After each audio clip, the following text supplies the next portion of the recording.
Right before we jump into this video guide for the Nikon D3300, I want to let you know if you haven't signed up for the Fronos Photo email list, you could do so by clicking up on the screen inside this orange box. It's going to take you over to my website. Put your name, email address in it, hit send it, and I will send you a free guide to capturing motion in low light situations. Enjoy this video. Jared Poland, FronosPhoto.com, and welcome to this free guide for the Nikon D3300, where I show you everything about this camera, how to set it up. Now, this isn't a review. This is showing you how to set it up if you've purchased one or if you're thinking about buying one. Now, it may be basic for some of you, but for others, it may be the information that you take with you to just quickly figure out what you need to do with this camera. So, after I do this, we're going to go through menu systems. I'm going to run you through why you set certain things in the menu or why I set certain things, just so that you get an understanding of what this camera can do, because it is very powerful, even though it is a basic entry-level camera.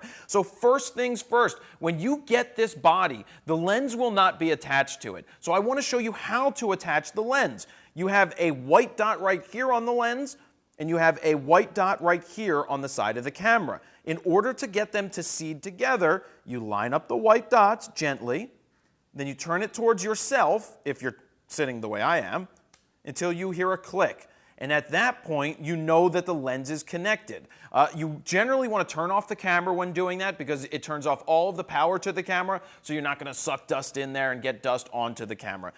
The battery, you get a battery right here.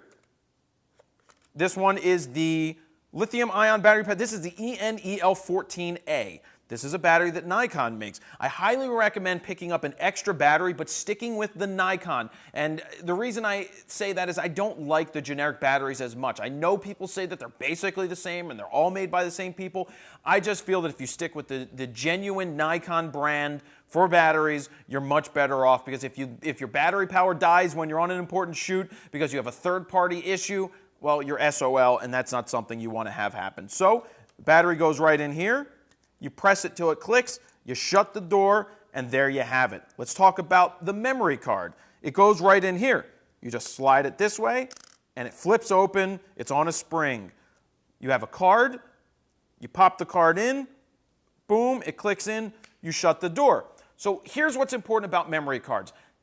I put a 32 gigabyte card into this camera, and when I'm shooting raw images, it's going to give me 1,000 images. A 32 gig card is not expensive in this day and age. Now, when you're buying cards, you want to probably buy a more professional end SD card. Something like a SanDisk Extreme Pro or one of the Lexar faster cards. You want to look at a class 10 or higher. What's it, the UMDA, Stephen? UHS-1? Right, they changed it. It's now called UHS-1. That is a faster writable card. They're good. Keep in mind that the last line of defense, not even last line of defense, but you spend all this money on a camera. You spend all this money to go travel somewhere. To put a crappy card in your camera is not doing yourself a good service. So you're doing a disservice to yourself, because if the card goes bad, everything's for naught. All of that work that you did, all the photos that you took, they're gone. So generally stick with a higher end card. They're not even that expensive today. Have a couple of them in your bag at all times. So that's the memory card. On and off switch. On, off, on, off. It's that simple. Let's go through the dials. You have your dial. When you get your camera, it's going to be set into auto mode.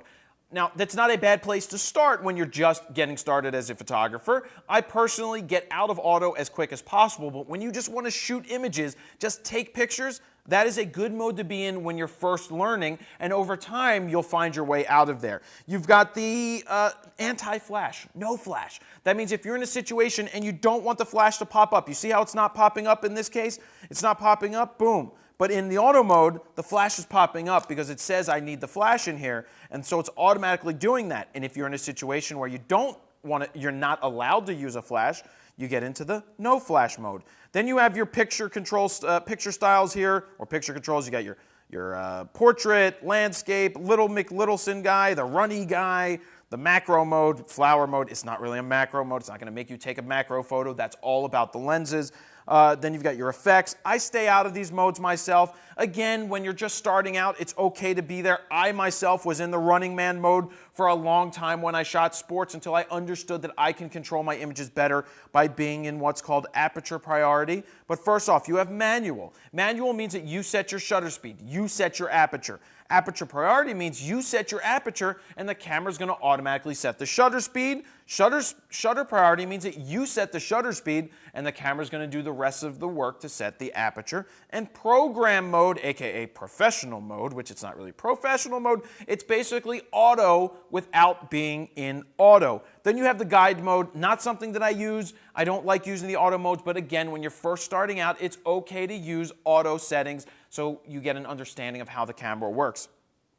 Let's look at the side of the lens real quick. You have your lock and unlock with this 18-55 if that's the lens that you came with, or the one that you got. You would press it, turn it, so now that you can zoom your image, and then you can put it back into locking mode right here. Auto means it's going to auto focus when you press the button halfway down. Manual means that you now are going to manually control right here. I'm manually controlling the function. But back into auto, this locks in, engages the mechanisms, and that's what you're going to use for that mode. You have VR, vibration reduction, on and off. This lens has VR built into it. So what that means is that it's going to counteract your motion. VR is basically a stabilization thing that happens inside your lens. So it helps you stabilize or counterbalance any movement that you have. Now, some of the misnomers there are that it's going to help you get sharper images of moving subjects. That's not going to happen. VR comes in handy when you're shooting at slower shutter speeds where you need to freeze an inanimate object. So keep in mind, it's going to help you handhold at slow shutter speeds. It's not going to help you freeze people. So there we have that. We've gone through the top of the camera. Now let's go through right here. You've got a record button.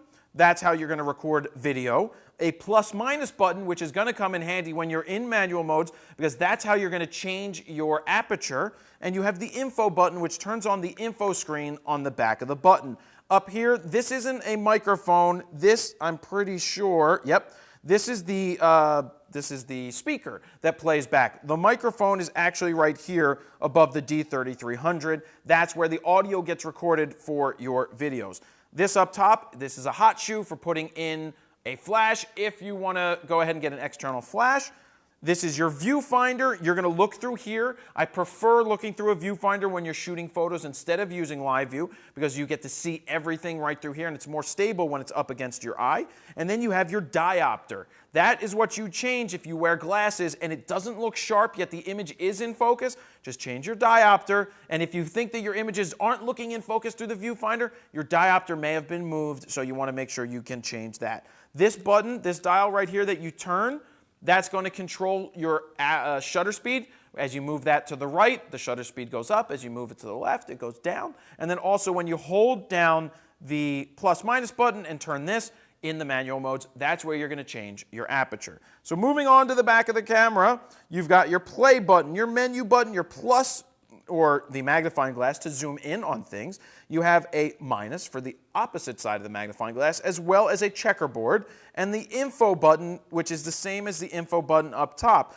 But you see this question mark right here? When you're in a menu and you press the question mark, it basically has a built-in user's manual inside this camera. So when you hit the question mark when you're on something, it's going to define it for you so that you understand it better. On the side of the camera, you have your flash button, you have a function button which you can set yourself, and on the side, you have a remote area. This is where a microphone would go for external recording, which I highly recommend doing that if you're going to record external audio. You have a AV out plus a USB spot. So if you want to transfer images from the camera right to a computer, you would plug it in there. And then you have an HDMI out if you want to plug this into a TV and show people your images. So really, that is the basic rundown of the buttons and the functions. I hope it didn't bore you, but coming up after I take a quick break, we're going to start to go through the menu systems to show you how I set them up myself. So stick in there. This is good information. Even if you take one thing, if you figure out one thing that helps you get better pictures, then this was worthwhile to sit through. And keep in mind that this is a free guide. Now, I do offer a guide for sale, which is called the Froknow's Photo Beginner Guide to Getting Out of Auto, which you can see up on the screen now. If you go ahead and click there, you can get a preview, a free preview of what the guide is all about. It helps you get out of auto. It explains to you what aperture, shutter speed, ISO, what they all mean. So if you want to pick that up, that is a way that I can keep making these free videos, and it's going to save you time, a ton of time, learning how to use your camera to get the best results no matter what camera you have. In this case, this camera, it's going to help you do that. So check that thing out up on the screen. Go ahead and click it, and I'll be right back after a quick breather. Okay, so we're back, and what we're going to do now is run through the menu system. I have an HDMI cable going out here, which is something that you could do to a TV to see the menus or to play things back.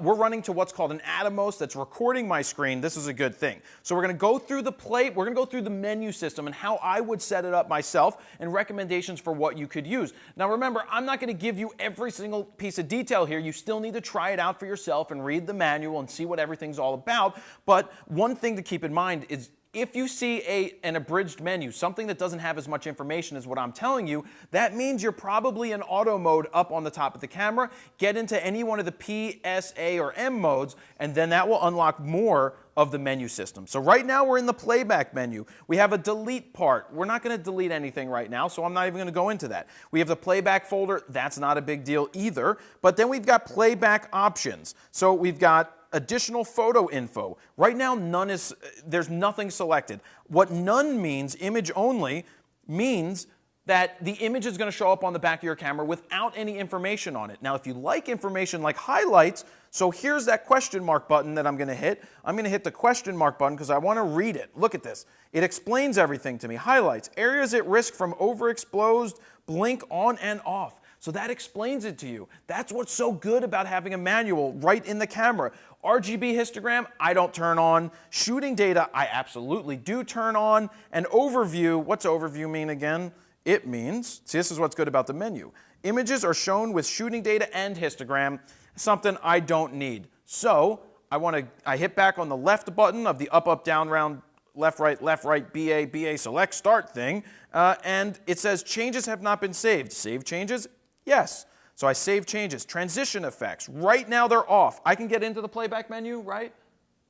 So I go into I'm going to turn on transitions because this is where the camera is going to be set. So when I go ahead into that, that's there. Do you see the transitions moving? So you can see that. I don't like that transition. I think that slows down everything. So I personally, and plus, who are you showing? Why does it need to transist? I don't like that. So I turn that off and I leave that off.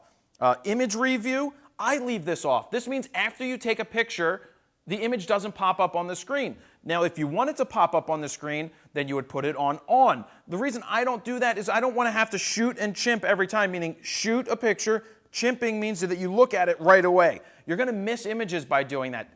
Trust in the pictures you're capturing. So shoot the pictures, then hit the play button back here on the back of the camera, and that way you can go ahead and preview or see the images that you took.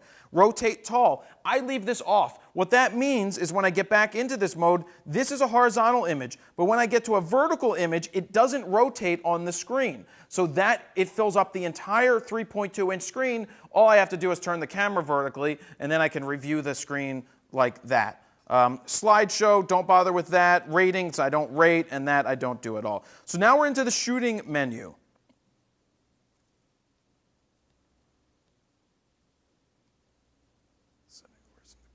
Oh. Oh, okay. See, you discover these things as they happen all the time. Right now, the lens is locked. So this lens comes locked. You have to unlock it fully to then get into the rest of the menu system. That's pretty cool to know. I mean, I knew that because I played with the camera before, but you may run into the same thing. Be like, well, the menu isn't working. I can't do it. What am I doing wrong? Unlock the lens. I actually don't like that feature at all. I don't even know why they have that, but they do. So now we're into image quality. Here are the options. You have NEF, RAW plus JPEG fine. Let me explain RAW. I shoot RAW. That's what my shirt says, right? I shoot in the RAW format. What that means is I have all of the data that the camera is going to capture. It goes right to the memory card. It's unedited, untouched, it's raw. A JPEG goes through the camera, gets processed by the camera, and then smushed into a smaller file, getting rid of data that the camera doesn't think you need, so that you, basically it's a baked file. Think of like you bake a cake. You have the raw ingredients. Say you burn a cake.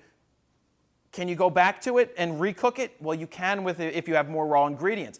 But if you burn a cake and you have no more ingredients, that's like shooting in JPEG. Now, it's not a bad place to be. It's what a lot of people do. They start in JPEG, but I recommend RAW because you have more ability to change and correct your images and tweak them better than what the camera can do. But that's for my editing videos. You'll do that in Lightroom. So what RAW means, again, is that you have to edit every single file in the computer. If you want to take that time, which I do, I then go ahead and shoot RAW. So here we are in the image fine.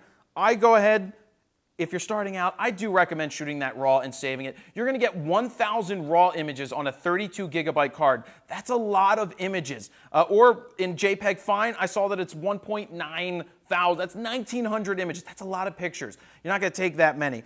So if you're just starting out, JPEG Fine is okay to be, but that's my explanation for why I would say shoot RAW. I wouldn't shoot JPEG normal, and I wouldn't shoot JPEG basic. Those are smaller files. They get compressed. So whereas a RAW file is 25 megs, one of these JPEGs is probably 10, 12 megabytes because it's getting rid of data that they don't think that you need.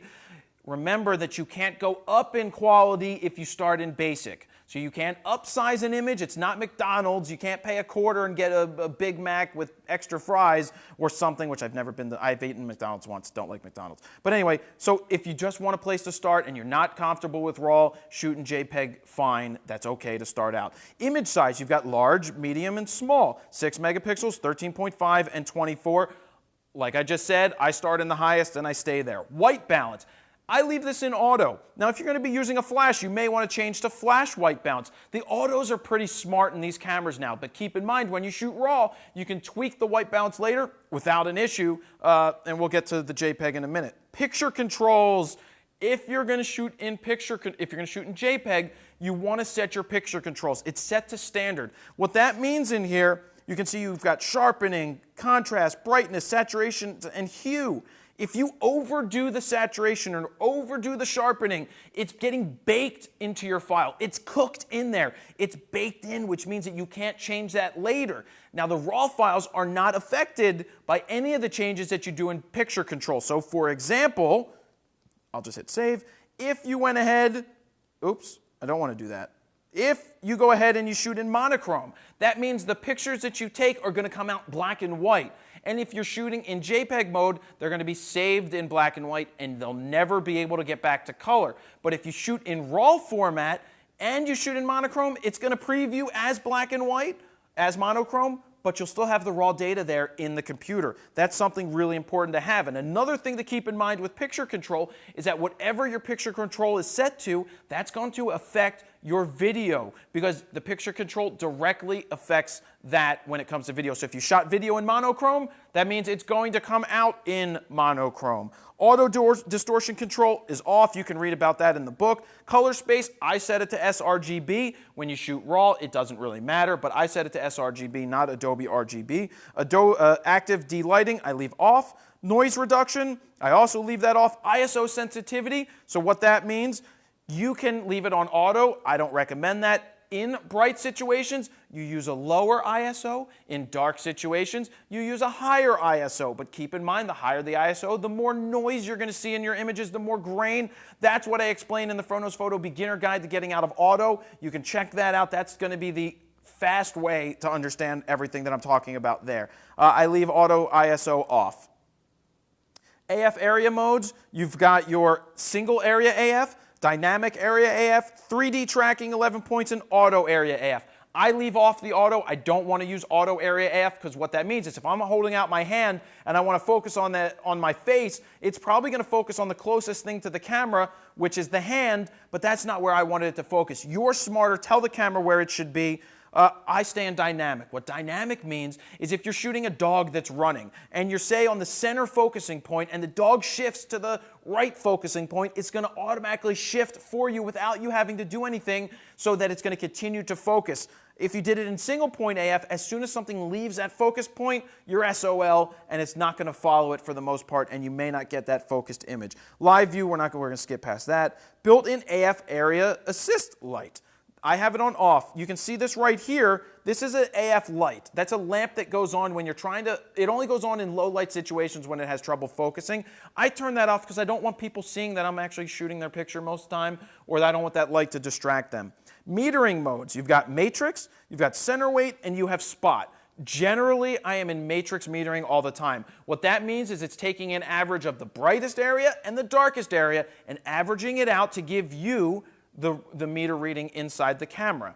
Center, you can read the rest about it by opening up the book. Flash control, movie settings, frame size. So here's what you have. You have 1920 by 1080 at 60 frames a second. That is faster than what my $6,000 camera could. No, my $6,000 camera now can do that, but the Nikon D4 couldn't. That was a $6,000 camera. What this means is that you can shoot at 1080 full resolution at 60 frames per second. That's going to be good if you want to slow things down and get slow motion later in the computer, but you'll only get 10 minutes of recording time, whereas in the 1080 at 30 frames, you'll get 20 minutes. At 24 frames, you'll get 20 minutes. And I'm not even sure, I don't go into the 720 modes at 60 frames myself. I stay out of that. 24 is more cinematic. 60 and 30 are more like what you watch on when you see a camcorder recording, so it doesn't look as cinematic. So those are those modes. Movie quality, might as well shoot in high movie quality. There's no reason to shoot in anything less. Remember, you can dumb it down, but you can't dumb it up. Microphone, a lot of the times you can see it bouncing on the back of the screen right now. Obviously it's peaking because it's peaking. Manual sensitivity, that is what I like to do. You can turn the microphone off, but I don't see why you would want to do that. I have other videos that explain how to set this, so check those out. They probably can, we can actually pop that up on the screen. You'll see that, and yeah. Wind noise reduction, I leave that off. Manual movie settings, I leave on because I want to manually control my settings. Yes, there's a lot of information to go through these menus, but like I said, it's good to get a rundown and hear somebody talk about it. These are general recommendations. I'm not telling you what I believe in is the gospel and the only way to be. These are general recommendations. I want you to try them out and find out what works best for you. Now, getting into the setup menu. Hi, dog. The dog's walking around if you see the dog. We've got format memory card.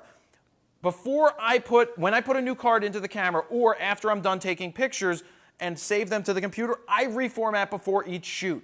That is just a good habit to get into. But before you reformat, which means you're deleting everything from the card, you want to make sure that it's saved on the computer and backed up. Monitor brightness, I set it to 0. I want this to be as close as possible to the actual settings that I'm seeing on the camera. Remember, the monitor's not perfect. It is not the best monitor in the world, but it's going to give you a good general recommendation, a visual representation of what the image is going to look like. Info display format. You've got info display. You can see all these different ones on the screen. I like classic. I prefer the top line over the bottom line, so that's why I set that to the classic mode. Generally, one of these two works the best for me, and this is the same thing for the classic. So play around with those, see what works best for you. Auto info display, I do leave that on. Clean image sensor, that's going to clean your image sensor. I'm not going to do it right now because it probably would turn off the recording for me. So I have it, right now it's on. Every time you turn off the camera, it's going to automatically clean it. So that's a good thing. Locking mirror up for cleaning. Yes, you can lock the mirror up to clean your sensor, but that's something you have to do with a full-on battery. You want to be very careful inside of the camera. If you put something on the sensor that doesn't belong there, you may totally ruin your camera and have to send it back to Nikon. So really take it into somebody first and foremost to do that. Skip past that, skip past that. Time zone, always important to set your camera's time zone, because you want to have that information in the file. It's not going to go on the image. It's going to be in your metadata. So right now we have the time set. It says 1:07, which I believe it's after that at this point. So my time is probably wrong. Yes, you have different formatting. You get the point. I don't need to explain that terribly too much. You can change the different languages to whatever it is that you want to speak. Auto image rotation, this is something that I put on. What that means is if I shoot a picture in vertical, when I import it into the computer knows that it's supposed to be vertical, and I don't have to go in and change it later. Image comment is something cool. I attach an image comment. I can say fro. You know, you go through here and I type in F-R-O, and then what do I do to get out of here? That's a good question. I hit the plus button, and then it's saved. That means in every picture, it says fro. So I would say copyright, Fro knows photo. That means it gets embedded in all the metadata from each file. That's a good thing to do. That's a good way to protect yourself. Auto off timers, set to normal, self timer, beep. Yes, the beep. You hear this? That means when you're in single focus mode, you get that beep when it's in focus. I like hearing the beep. That's a good thing.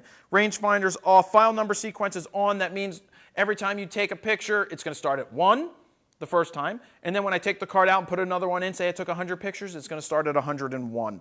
Buttons. I leave this the way that they are. Oh, that's where you can assign a function button. You can have it change the ISO. That's a good thing. So you can read that and play along with that. Slot empty, I put on lock. That means if I have no card in the camera, I can't take a picture. Why would you want to take a picture without a card in the camera? It's not going to go anywhere. So I leave this on lock so I can't accidentally take pictures. Print date off. Storage folder doesn't really matter. Accessory terminal. Video mode NTSC or PAL. HDMI, wireless mobile adapter, I don't need that on because I don't have one.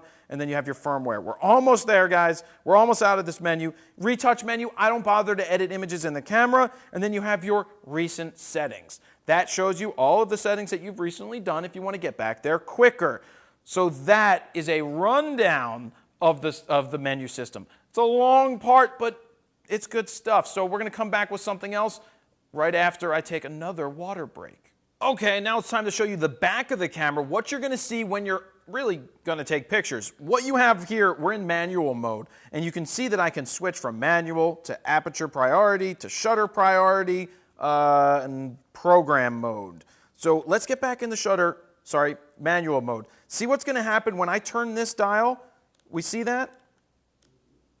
That is changing my shutter speed. But there's only one dial on this camera on the back. How do I change my aperture? Well, like I said before, you get this plus minus button. You hold that down. Now I'm just changing the aperture. So that's how you're going to change your aperture. That was one thing that most people don't realize how to do because nobody ever explains it to them. It doesn't make sense until you actually do it. So we've got that. Also, when you go into aperture priority mode, now the back button dial is going to change your aperture. The front, you don't have to worry about. And you see what's happening? As I point the camera in a different, darker area, the shutter speed gets slower. As I point it up towards the light, it gets brighter. We see what's going on there? So you can see how that jumps around, and that shows you that when you set your aperture, it's going to automatically set your shutter speed. That's not a bad place to be when you're learning. That was the place I got to after I figured out that I needed to get out of the running man mode. So same thing happens with shutter priority. You turn the dial, it changes the shutter, and it also telling me right now subject is too dark. So the camera is going to give you some recommendations. You can listen to it sometimes or you can ignore it, but it makes sense. It's blinking because there's not enough light, and I'm not going to explain how you need to change that to get all of the light. So let's get back into manual. I want to show you some other things back here. You hit this info button right here on the back of the camera. Now, all those things that were in your menus, you now pretty much have dedicated buttons. You can change into RAW. Ooh, and it gives you all the information. It tells you how big of a file it's going to be. RAW is about 30 megabytes. I'd say it's roughly 25. Fine, 15 megabytes. Oh, and it's showing you how many pictures you're going to get. Do you really need to get 7,500 pictures in BASIC? I don't think so. So stick with either the RAW, the Fine, or the RAW plus Fine. So you've got that. Auto white balance, you can change your white balance from here. You can change your ISO from here as well, just by doing that and hitting this. And look, it's giving you other recommendations on the screen so that you can see what it says. You've got 100, 200, 400, 800, 1600, 32, 64, 12,800. As you get into the 6400 and 12,800 and H1 you're going to see a lot of noise and grain. There's nothing wrong with your camera. It just means that it's very noisy because it's just that's what happens as you go up in ISO. You introduce. That's a good one. You introduce noise and grain. So 100 to 200, I want you to think of something. It's one stop. Every time you double this, it's a stop of light. Keep that in mind for the future. H1 is a place that you're never going to want to be unless you're in almost pitch black. And this is a good time to talk to you about the lenses. Quality lenses, as I say, glass, is one of the most important things when it comes to taking pictures. When you have better glass on your camera, I don't care what camera you have, whether it's a D3300 or the top of the line, when you get better lenses, they don't even have to be expensive, they give you a better chance to get better images. A good recommendation for you guys with the D3300 is a Nikon 35mm 1.8. It's right around $200. It's a 1.8 lens. That means it's going to let in a lot more light. That's a good idea. So take a look at that. Now let's get back into the info mode. Now, AFC. This is where we get into focus modes. There's 4 modes it tells you. You have auto servo AF, that means AFA. That means it's going to automatically select what focus, whether you should be in single or continuous.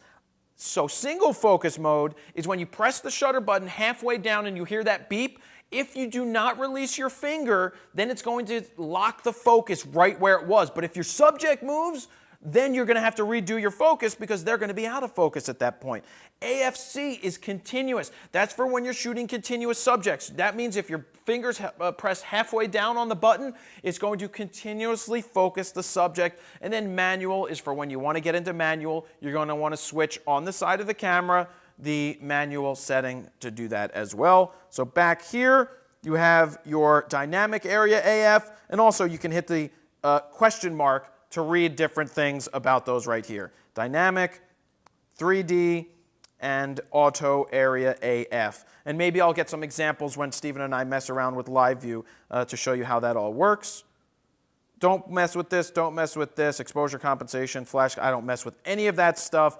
And really, that's, oh, I wanted to show you this inside the playback menu. Do you remember when we set that up and we said nothing on the screen? Well, there's no information on the screen right now so that you don't see anything. But when I hit up, that's when I see other information that's there. So I've got all of the information to see, oh, what my sharpness is, what my contrast was.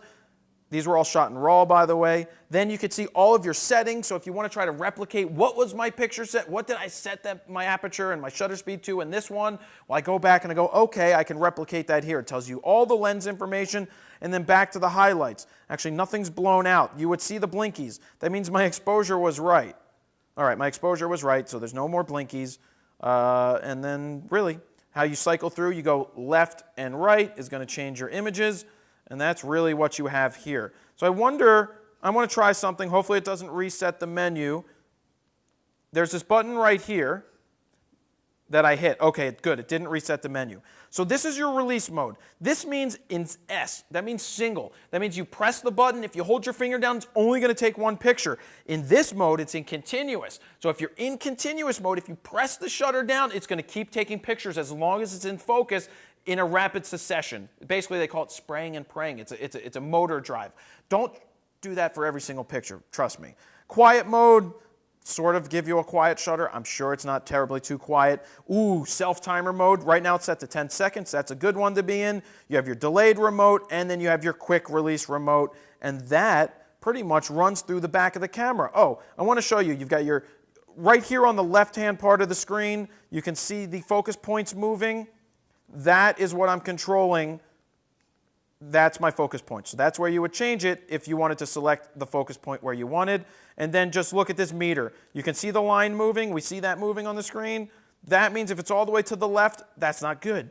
Theoretically, as a practice, if you want to take a picture and get it, you want it lined up right in the middle, theoretically that's telling me that will be the proper exposure. It's not always right, but it's a good starting point. So pretty much that runs us through the back of the camera for being in still mode.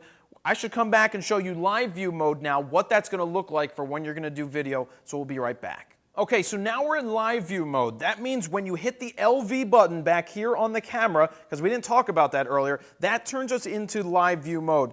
The other thing I didn't talk about, I want to get to really quick. You see the trash can right here? I don't delete images from the camera or videos from the camera. Being that we have 1,000 images that we can get on this camera, there's no reason to delete on the actual camera. I save that all for the computer. I import everything. But here we are in live view. Do you see how I'm changing the shutter speed and it's getting darker?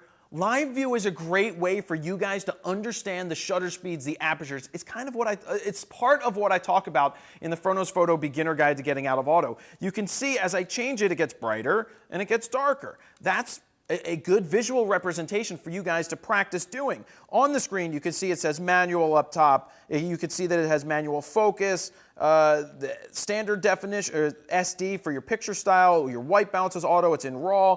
Now, one thing that I want to tell you, right now, I'm going to try and change the aperture. I can't change the aperture in live view mode. That's one of the things that this camera doesn't let you do. So to change your aperture for shooting video, you have to get out of live view mode, set it, get back into live view mode, and then your aperture is going to be locked in. But you can change your shutter speed as long as you're not recording video. So that's one of those things in a lower end camera that Nikon doesn't let you change your aperture during playback or review. So something I want to show you here is that when I hit the info button back here, you can change, you have different focus modes. There's autofocus when it comes to video, but keep in mind it's not going to be very good.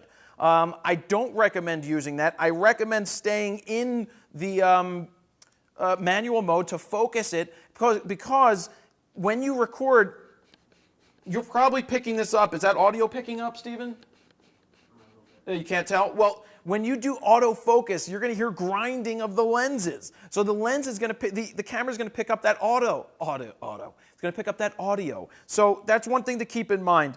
That's why external recordings like we're using right now, you can get something called a Smart Lav by Rode. It's a $70 microphone that's going to allow you to record separately. It's a whole different ball game for us to talk about, but those are options out there. So what I'm going to do now is hit record so you can see what happens. That's this red button up here. I hit record, you're seeing my kitchen and the raw talk table, and you can see that it's counting down 19 minutes and 56 seconds. It's in 1080 at 24 frames a second. The record light is blinking. You can see that if you were to compose it before, watch, I'm going to stop it. You see how it then shows up the entire screen? You got to remember that when you hit record, it's going to shrink it down into that letterbox, so you want to make sure that you have that all set. You want to make sure that your composition is right. You can see that we're peaking audio even in auto levels. That's pretty terrible. So you may want to get in there and practice shooting that in manual. Check out my free video that I did on that. That's going to be up on the computer. And I'm able to change my shutter speed in recording. Well, that's a saving grace. That's not a bad thing. And also, you could do this in aperture priority mode. You can do it in shutter priority, and the camera's going to be pretty good to make changes for you. So that is live view mode with recording video. I'm stopping recording, and we've got that. And pretty much that is about it for the rundown. Stephen, you can kill the Atomos now if you want, just so we get that recorded. We just want to make sure that the recording is there. Good to go? Awesome. Good to go. So that is the Nikon D3300. This was a pretty long explanation, but I think if you watch this once and you go and you practice with your camera, you figure out what all the buttons do, you play with the cause and effect aspect of it, and you just get an understanding of what you're supposed to, or not supposed to do, but what you could do with your camera, I think you'll be good to go. So really, that's pretty simple. Nikon D3300, congratulations on picking one up, or congratulations if you're going to pick one up soon. This is going to give you some basic starting points for you to grow. Keep in mind, when you're searching for information on the internet, take what everybody says, but come down to your own judgment with what works best for you. I'm here to help you. I'm here to give you recommendations, ideas that I've learned over my 20 years of shooting at this point. Since I was 13, I'm now 33 when recording this. So I've learned a lot. So I'm trying to pass that on to you to give you a quicker way to get better images without going down the wrong path, which is going to cause you to waste a lot of time and possibly get angry with the camera. It's not the camera's fault. Remember that the camera, it's the person behind it. Whether you get good pictures or not, most of the time it's personal, it's human error. So if you think the camera sucks, it's usually the person that's a couple inches behind it. So keep that in mind. And that's That's just what I have to say about that. And if you'd like to learn more, please sign up for my email list. I send you a free guide to capturing motion in low light situations. Subscribe here on YouTube. I've got 1,500 plus videos for you to check out. They're all free. You can learn from them. And then if you want to further your education and purchase one of my guides, I have the Froknos Photo Beginner Guide to Getting Out of Auto, which is, I think, a perfect thing for you to start with when you have a Nikon D3300. It's going to get you out of auto really quick to start taking control of your camera to get great results almost right off the bat. And remember, lenses are important. Start researching them. Spend money on quality glass over buying junky lenses. You'll hear me talk about that more in the future. So really, that's what I have to say. Check out the podcast, the Raw Talk podcast. You can learn a lot from there. We do that each and every week, usually. And that's it. I'm done talking. I got to go get a drink. That's it. Thanks for watching. Jared Polin, FroknosPhoto.com. See ya.